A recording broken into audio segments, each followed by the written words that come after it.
Les parcs nationaux sont le cœur de la nature sauvage, où règne la beauté, la paix et le mystère. Au-delà de leurs vastes sentiers, de leurs forêts anciennes et de leurs gorges dangereuses, se déroulent donc des événements qui défient toute explication. Des gardes forestiers expérimentés, qui connaissent dans les moindres recoins de ces lieux, disparaissent comme s'ils s'évanouissaient dans la nature. Aujourd'hui, nous allons vous raconter 3 des histoires les plus mystérieuses. David Holloway, qui a disparu dans les montagnes de Shenandoah dans des circonstances étranges. Brian Hunt, un rangeur dont la piste s'est arrêtée dans le sangre de cristaux, ne laissant que du sang sur la selle de son cheval. Et Ed Holcomb, un rangeur vétéran des Everglades, dont le bateau vide a été retrouvé dans les mangroves. Qu'est-il arrivé à ces hommes? Pourquoi les pistes s'interrompent-elles au milieu de nulle part? Et quels secrets cachent dans ces coins sauvages de la nature? Plongez dans le monde de l'inexpliqué et préparez-vous à entendre des histoires qui vous feront vous demander ce qui se cache au-delà des frontières du familier.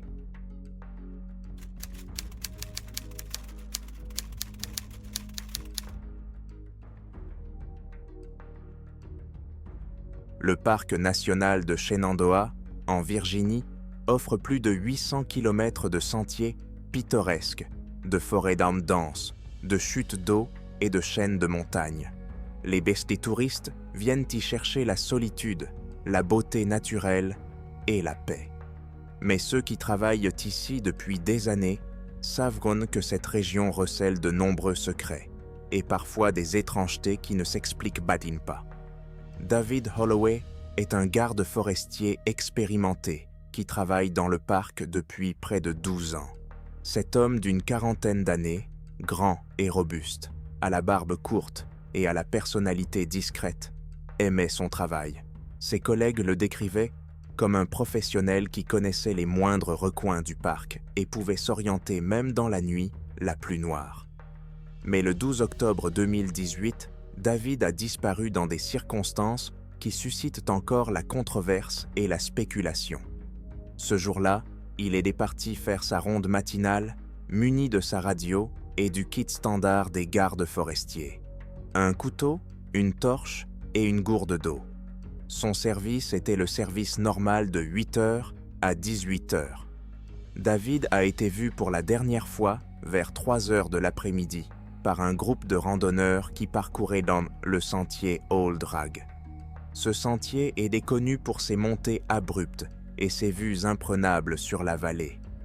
Les randonneurs ont déclaré aux enquêteurs qu'ils avaient donné repérer le garde forestier sur une élévation à une centaine de mètres devant eux.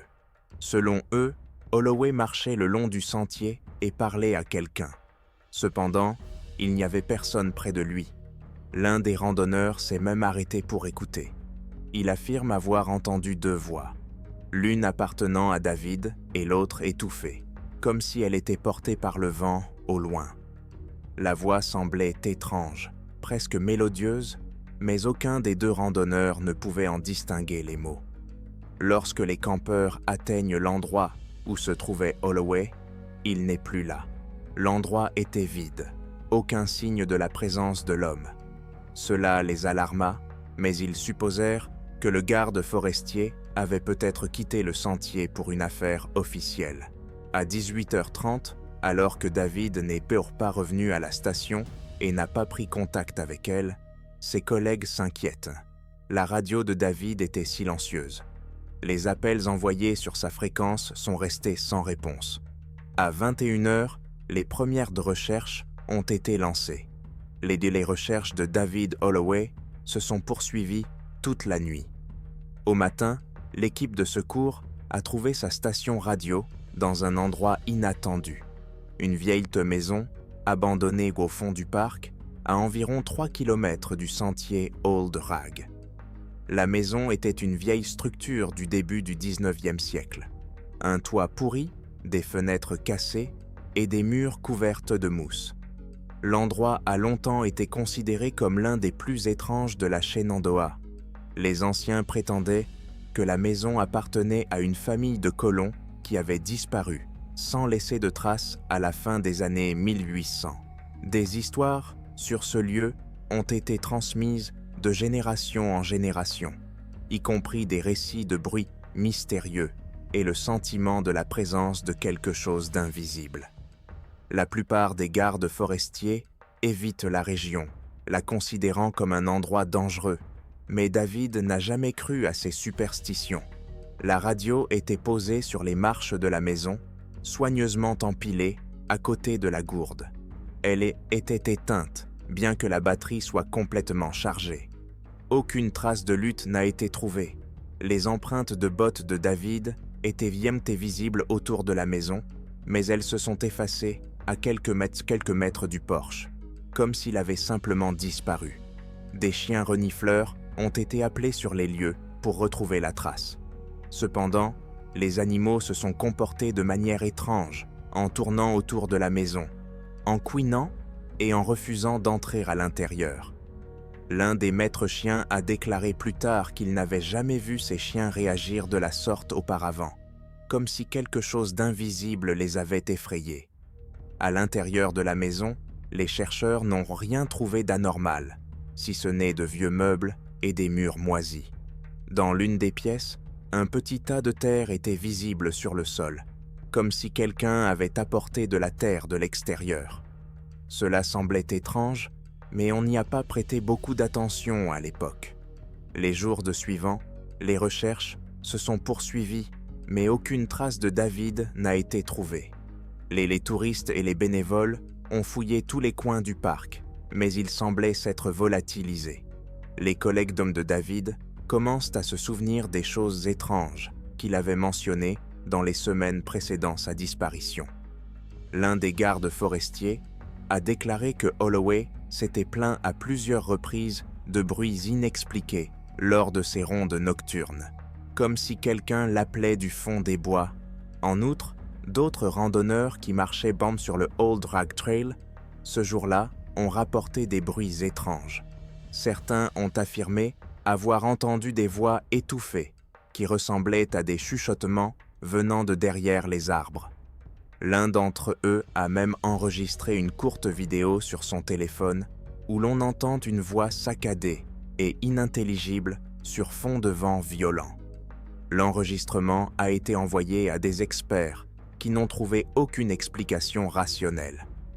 Une semaine plus tard, les recherches pour retrouver David ont été officiellement arrêtées.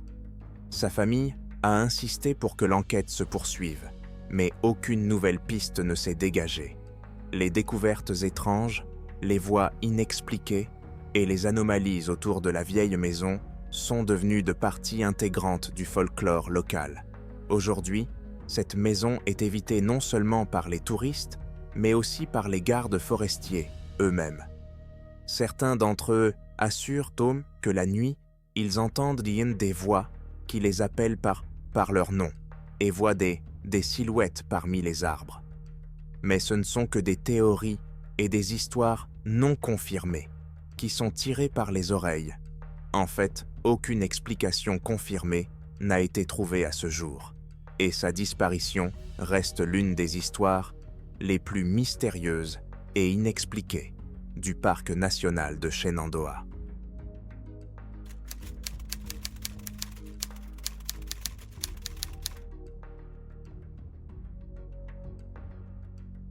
Les montagnes Sangre de Cristo s'étendent le long du sud du Colorado et du nord du Nouveau-Mexique. Cette région pittoresque mais dangereuse est connue des randonneurs expérimentés et des amoureux de la nature qui cherchent souvent à explorer ces hautes crêtes, ces vallées cachées et ces forêts denses. La région abrite des dizaines de sentiers réels tels que le Great Sand Dunes Trail, le Willow Lake Trail, le Venable Comanche Loop et d'autres encore. L'histoire de la disparition de Brian Hunt, un jeune garde forestier, s'est déroulée au cours de l'été 2000 et soulève encore plus de questions que de réponses. Les détails très bizarres et l'absence d'explication logique font de cette affaire l'une des plus mystérieuses des archives du Service des parcs nationaux des États-Unis. Le 27 juillet 2000, le jeune garde forestier, Brian Hunt, est informé de la présence d'un feu de camp illégal dans une zone accidentée, près du Willow Lake Trail, qui commence dans la ville de Creston, dans le Colorado. Brian travaillait au parc national des Great Sand Dunes, situé juste à l'ouest de la chaîne de montagnes. À l'époque, Brian n'avait que 25 ans. Il était énergique, responsable et ambitieux. Ses collègues le décrivent comme quelqu'un qui peut s'acquitter de n'importe quelle tâche et qui a une expérience impeccable de la vie en milieu sauvage. L'appel a été lancé par un groupe de randonneurs qui ont remarqué de la fumée dans une gorge près du point de départ du sentier du lac Willow. Bien que la région soit visitée, des sections importantes du sentier sont difficiles d'accès, les fourrés forestiers cachant des ravins étroits et des pentes abruptes. Brian est parti seul, sur un cheval nommé Chester. Il a emporté son équipement standard de garde forestier. Une radio, une carte, une boussole, une gourde d'eau et une carabine de calibre 12 en cas de rencontre avec des ours ou des cougars qui fréquentent la région. Selon le dispatcher, Brian a pris contact vers 11 heures et a déclaré qu'il avait déjà traversé une section de Willow Creek et qu'il se dirigeait vers les pentes orientales de Willow Lake. Il a déclaré avec assurance qu'il ne voyait rien de suspect pour l'instant, mais qu'il avait remarqué une légère brume entre les arbres et qu'il continuerait à se diriger vers sa source. C'est la dernière fois que l'on a entendu sa voix à la radio. Le lendemain, 28 juillet, Brian ne se présente pas au briefing du soir au poste de patrouille du parc. Ses collègues, pensant qu'il a pu être retardé par le mauvais temps ou par un itinéraire difficile, envoient deux rangers à sa recherche. Quelques heures plus tard, ils trouvent dans le cheval de Brian, Chester, attaché à un arbre près d'une branche du sentier menant à Willow Creek Basin. Le cheval était échevelé, comme s'il avait fait un voyage difficile, mais surtout, la selle était couverte de taches de sang. Les sauveteurs ont d'abord pensé que Brian avait été blessé et qu'il était parti chercher de l'aide. Cependant, aucune trace de l'homme n'a été aperçue dans les environs. De plus, aucun signe de lutte ou d'effet personnel que Brian aurait pu laisser tomber n'a été trouvé près de la place de parking.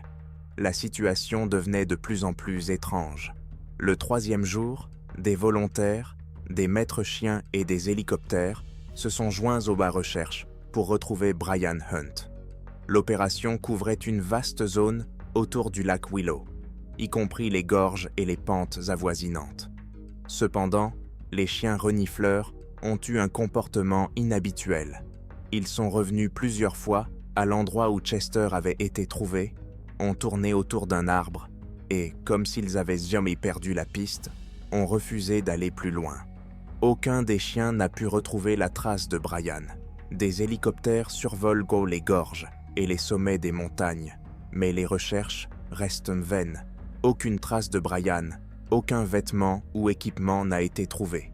Le terrain environnant était intact. C'était comme si personne n'était passé par là depuis des jours. Le 4e jour, une famille de randonneurs du Nouveau-Mexique arrive dans le parc. Lorsqu'ils apprennent la disparition du garde forestier, le chef de famille raconte qu'il s'est rendu sur le sentier de Willow Creek Basin 2 jours plus tôt et qu'il a vu une légère colonne de fumée sur le versant. Mais ce qui est le plus troublant, c'est leur aveu. Ils ont entendu des cris venant des bois. Les randonneurs ne pouvaient pas distinguer les mots, mais les cris étaient distinctement humains. La famille a pensé que quelqu'un plaisantait ou appelait ses compagnons et n'y a donc pas prêté attention. Au fil du temps, ce témoignage s'est ajouté aux nombreuses rumeurs sur ce qui aurait pu arriver à Brian. Après une semaine de recherche, l'opération a été interrompue. Le parc de Shenandoah et les autorités locales ne parviennent pas à expliquer la nature de la selle ensanglantée ni la disparition de Brian. L'enquête a débouché sur plusieurs théories. Accident. Brian serait tombé d'une falaise ou dans une crevasse et le corps n'aurait pas été retrouvé. Attaque d'un animal. Cependant, ni le sang sur la selle, ni l'absence de traces ne correspondent à une attaque d'ours ou de cougar. Erreur humaine. Certains ont supposé que Brian avait rencontré des braconniers ou quelqu'un qui ne voulait pas être découvert. Mais aucune de ces deux théories n'a jamais été confirmée. En 2005, 5 ans après la disparition de Brian Hunt, un groupe de randonneurs à la recherche d'espèces montagnardes, rares dans la région du bassin de Willow Creek, est tombé sur un vieux sac à dos parmi les rochers au bas de la pente. Le sac à dos était gravement déchiré, avec de profondes marques de griffes clairement visibles sur le tissu, et les bretelles étaient presque entièrement déchirées. Les experts qui ont examiné la découverte ont déclaré que les dommages étaient caractéristiques d'une attaque par un grand prédateur, probablement un ours ou un cougar. Cela correspondait aux hypothèses émises en 2000, juste après la disparition de Brian. Cependant, la nouvelle découverte a soulevé encore plus de questions. La principale d'entre elles était évidente. Si Brian a été attaqué par un animal, pourquoi ses restes n'ont-ils jamais été retrouvés? Les opérations de recherche conventionnelles d'une ampleur comparable à celle du Colorado aboutissent presque toujours à la découverte de traces, au moins partielles, de la victime. Morceaux de vêtements, ossements ou dents du prédateur. Mais dans ce cas, il n'y avait rien, sauf un sac à dos. Certains enquêteurs ont émis l'hypothèse que le sac à dos aurait pu être ramené par des animaux qui l'auraient traîné depuis le lieu de la tragédie présumée.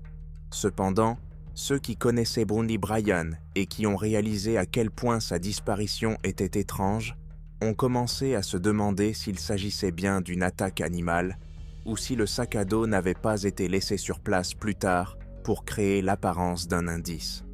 La version officielle d'une attaque de prédateur est acceptée par les autorités, malgré l'absence de restes et de toute autre preuve concluante. Ceux qui connaissaient bien le Brian refusaient de croire qu'il s'était simplement perdu ou qu'il avait été victime d'un animal sauvage. Un garde forestier expérimenté, habitué aux itinéraires les plus difficiles et aux brusques changements de temps, n'aurait pas pu disparaître sans laisser de traces. Ses collègues, ses amis et même certains habitants de la région pensaient qu'il y avait quelque chose d'étrange dans sa disparition, quelque chose qui échappait à toute explication rationnelle. L'enquête est toujours en cours, mais aucun nouvel indice ou piste n'a été découvert depuis. La famille de Brian continue d'espérer une réponse, bien que chaque année, la foi dans les versions officielles s'estompe de plus en plus.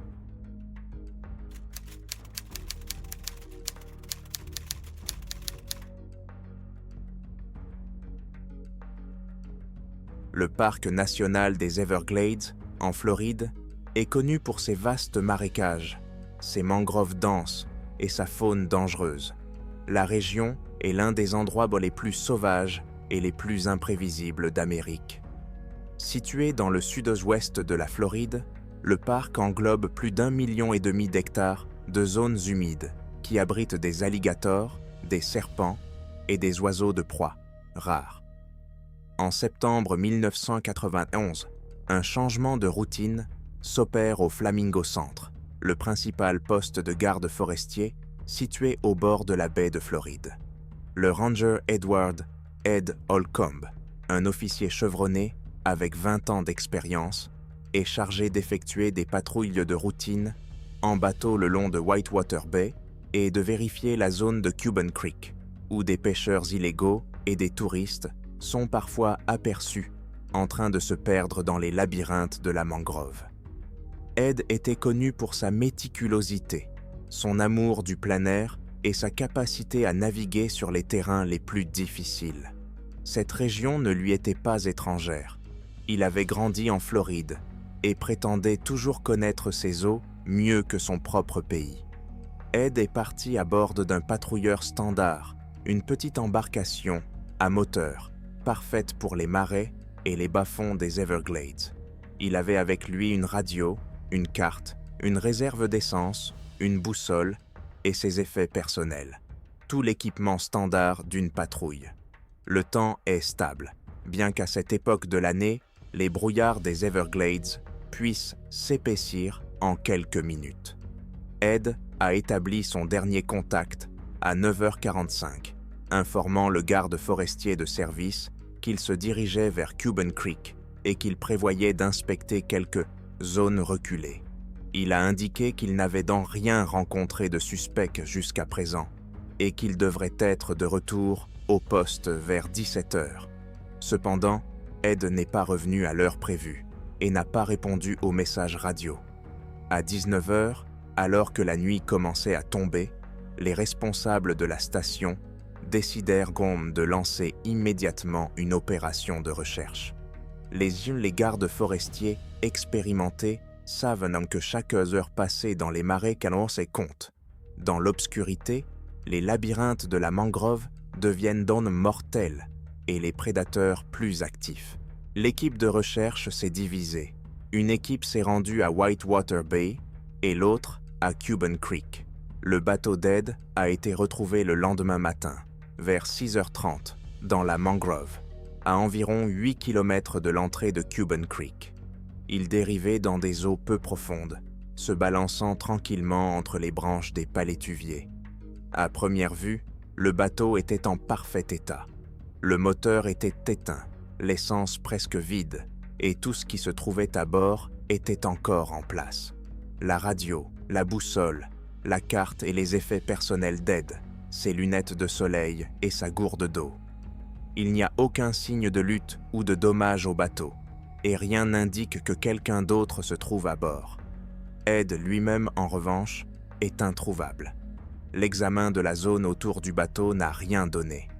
Le sol sous les palétuviers, boueux et gorgé d'eau, laisse généralement des traces, mais cette fois-ci, aucune empreinte humaine n'a été trouvée.